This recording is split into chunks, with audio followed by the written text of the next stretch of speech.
Fala galera, meu nome é André Schmidt, jornalista do blog do Garone, e eu tô mais uma vez aqui, é claro, para falar de Vasco. Bom, e hoje trazendo um pouco mais de informação do que de análise, como é de costume aqui do canal.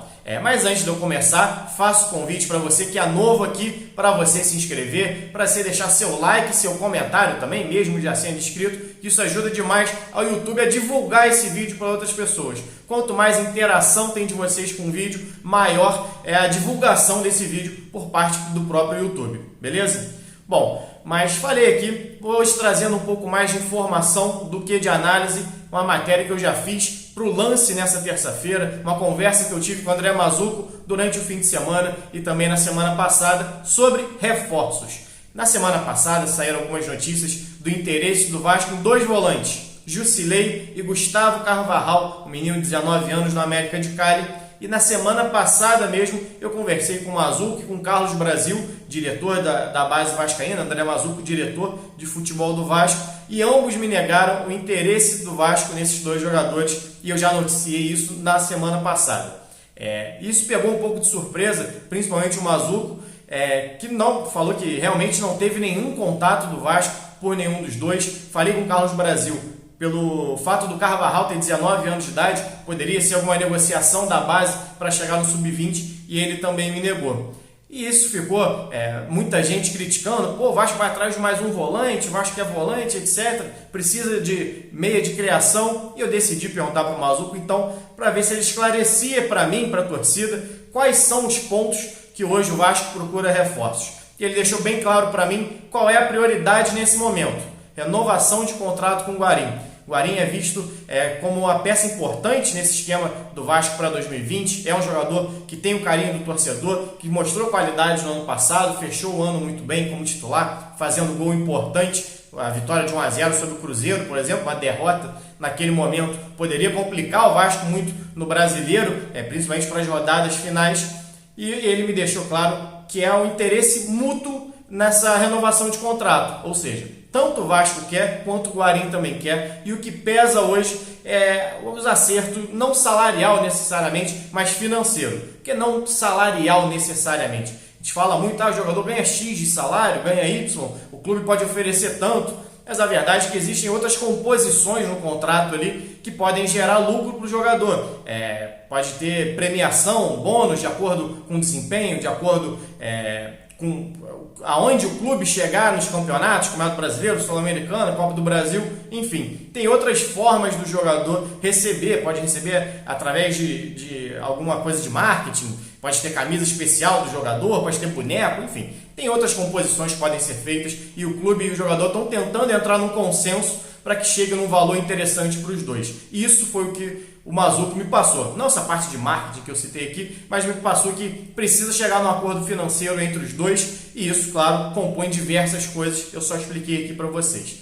E, ao meu ver, o Guarim é um jogador interessante para esse elenco, óbvio, além da qualidade técnica, porque ele pode fazer mais de uma função. Se a gente for imaginar esse esquema atual do Abel Braga, o Vasco, quando tem a posse da bola, aliás, o Vasco tem tido média de 61% de posse de bola atuando com os titulares. No ano passado, a média do Vasco era de 45% no Brasileiro. E a média de troca de passes do Vasco era de 370, 360 durante o Brasileiro, e hoje está em 505. São formas completamente diferentes de atuar. O Vasco do Luxemburgo era um time reativo. O time do Abel Braga é um time de maior posse. Sempre foi assim. As últimas equipes também eram assim. Inclusive, eu fiz uma matéria recentemente analisando o Flamengo do Abel Braga no ano passado, por exemplo, só não tinha mais posse que o Fluminense do Fernando Diniz e o Santos do Sampaoli. Isso é uma característica dos times do Abel Braga. E o Vasco tem mostrado isso nesses primeiros jogos, apesar da ineficiência no ataque. Mas por que o Guarim se encaixa muito bem? O Vasco faz aquela saída de 3 com o primeiro volante recuando entre os zagueiros para liberar os laterais. O Guarim, além de poder fazer essa função de primeiro volante, que ele jogou muito bem contra o Flamengo, inclusive fazendo isso, dificilmente aquele 4-4 que teve no finalzinho ali do Brasileiro, ele jogou muito mais preso do que o Richard, inclusive ele praticamente não passou do meio campo. Se você assistir os melhores momentos, o Guarim muitas vezes se posicionava dentro da área quase como um zagueiro para cortar, até por ser um jogador muito forte, fisicamente alto. E o Vasco joga nesse time do Abel Braga muito com bola longa. O time troca passe, quando não consegue infiltrar, tenta o passe um pouco mais longo, uma inversão de jogo para os laterais. E isso é exatamente uma das características do Guarim. Ele pode fazer isso como primeiro volante ou como segundo. Se a gente for imaginar Guarim e Bruno Gomes, os dois podem se revezar nessa função de primeiro homem entre os zagueiros, dependendo da necessidade do jogo. Se precisar de um pouco mais de intensidade, de velocidade para sair ali de trás, o Bruno é um jogador mais jovem, mais rápido, mais dinâmico que o Guarim.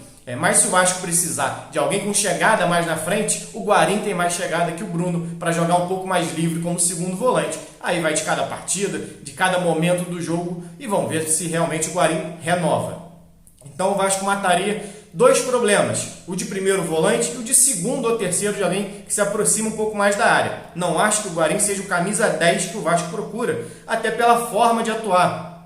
O Vasco não joga com meia centralizado. Aliás, é difícil o termo. Muita gente fala, o camisa 10 acabou, porque pensa exatamente no meia de criação centralizado como único nome ali. Mas o Lucas Lima faz isso no Palmeiras. Existem outros jogadores que fazem essa função de que é normal. Muda as características em relação ao que se fazia antigamente, que esse 10 praticamente não marcava, não recuava, e hoje em dia todo mundo tem que recuar e marcar. Everton Ribeiro foi um dos maiores ladrões de bola do Flamengo, por exemplo, na temporada passada. O próprio Lucas Lima, que eu citei aqui nesse Paulistão, é um dos maiores ladrões de bola do Paulistão. Se não me engano, tem 6 desarmes já. Fiz uma matéria recentemente lá para os números da bola, exatamente em relação a isso. Mas enfim, o Vasco joga, o Mazuco até me falou, o Abel vai jogar num 4-2-4. Eu entendo mais esse Vasco num 3-2-4-1. Como assim? Quando tem a posse, falei, esse primeiro volante recuando, e você tem mais dois homens na frente dele, uma linha de 3-2-4, exatamente isso. Um volante recuando um pouco mais, dois volantes na frente. Contra o Boa Vista, por exemplo, Raul e Juninho. Aí você tem uma linha de 4, que você tem dois laterais avançados, porque o Vasco não tem meias, e dois por dentro, dois meias por dentro, não é só atacante, tanto o Marrone quanto o Thales Magno e o Cano mais avançado. Aí a gente entra no primeiro reforço, além da renovação com o Guarim, que é a ideia do Mazuco, que é a ideia do Vasco para essa temporada. Ele me passou nesse 4-2-4 que ele citou do Abel Braga, que pela meia direita o Abel tem a preferência por um meia. O Vasco hoje não tem nenhum meia de criação, o Vasco joga com atacante. Aí entra também a questão do função-posição.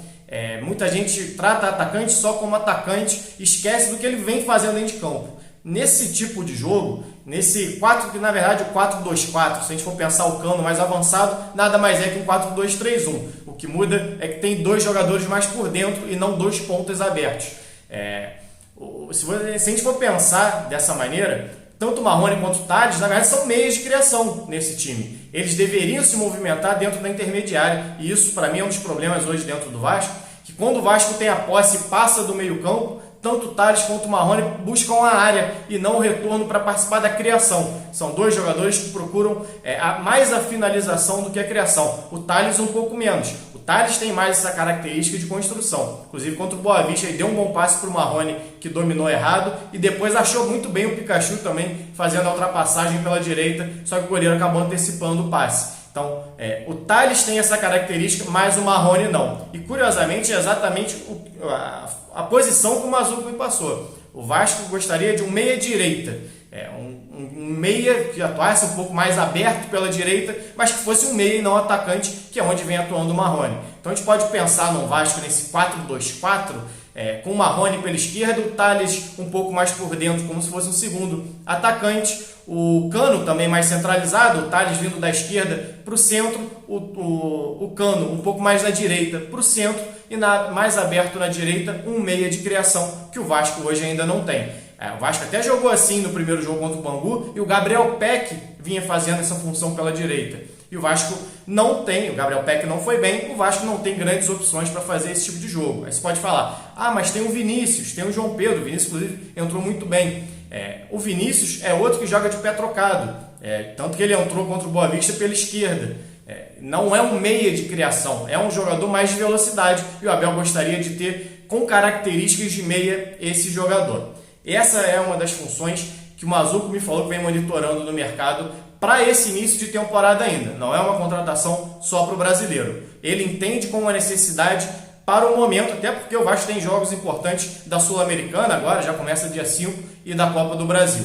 A outra posição carente que ele me informou e que o Vasco realmente procura o nome é para um ataque, não necessariamente um reserva para o Cano. Como eu disse aqui, o Vasco joga nessa linha de 4 na frente, até acho na verdade joga dependendo ali da movimentação com os laterais avançando para fazer essa função dos pontas que não tem. Acho que com reforços os laterais vão recuar um pouco para construir de trás, aí sim ficaria nesse 4-2-4 ou 4-2-3-1 que o Mazzuco me passou. Se a gente for pensar no atacante, não sendo um centroavante, seria um nome para ser o reserva do Thales ali, talvez, jogando um pouco mais pela esquerda e centralizando, um jogador com capacidade de criação. Só lembrar, no ano passado o Vasco tentou, por exemplo, o Guilherme, ex-Botafogo, tinha contrato com o Grêmio, fez uma ótima Série B pelo Sport, se eu não me engano foi artilheiro da Série B, um dos líderes de assistência, vinha jogando muito bem no Sport, se não me engano foi para a Arábia. Era um desejo do Vasco já na temporada passada, e é um jogador talvez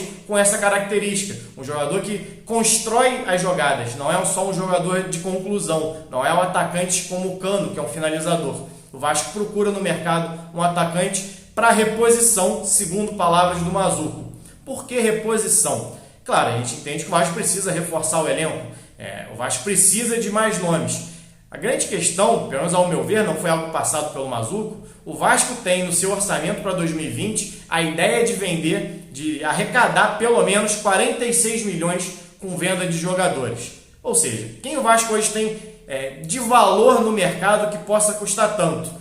Talvez o Marrone e com certeza o Thales Magno. São dois jogadores jovens, dois jogadores que fizeram boa temporada em 2019 e que tem mercado lá fora. Marrone já foi consultado por alguns clubes de fora, nenhum de ponta, mas alguns clubes interessados no futebol do jogador. E o Thales Magno é um jogador de seleção sub-17, seleção sub-20, que vem ganhando destaque nas últimas temporadas, na última temporada principalmente, e hoje começa como titular do Vasco, incontestável e principal nome, talvez, com exceção do Cano ali que está chegando agora, mas principal esperança do Vasco, tanto tecnicamente quanto de venda. Então o Vasco espera vender alguém já nessa próxima janela. E talvez o Vasco já esteja procurando alguém no mercado que chegue para suprir essa saída. Então o Vasco busca hoje no mercado 3 coisas: renovação com o Guarim, um meia de criação e um atacante que possa suprir uma possível saída, não necessariamente uma possível saída, mas alguém que chegue para brigar por posição e que ocasionalmente possa vir a ser titular desse time com a saída de um ou outro jogador, talvez na vaga do Marrone, por exemplo, ou do Thales Magno, até quando ele for servir a seleção, por mais que não seja vendido. É um jogador que no ano passado já ia desfalcar o Vasco para atuar pela seleção. E pode acontecer novamente em 2020 do Vasco ter essa necessidade e hoje o clube entende como um buraco a ser tampado dentro desse elenco do Vasco. Bom, galera, é isso. Convidando vocês mais uma vez para ler a matéria completa que está aqui na descrição do vídeo com o link lá para o lance. Convido também para se inscrever no canal, deixar seu comentário. Saudações e até a próxima.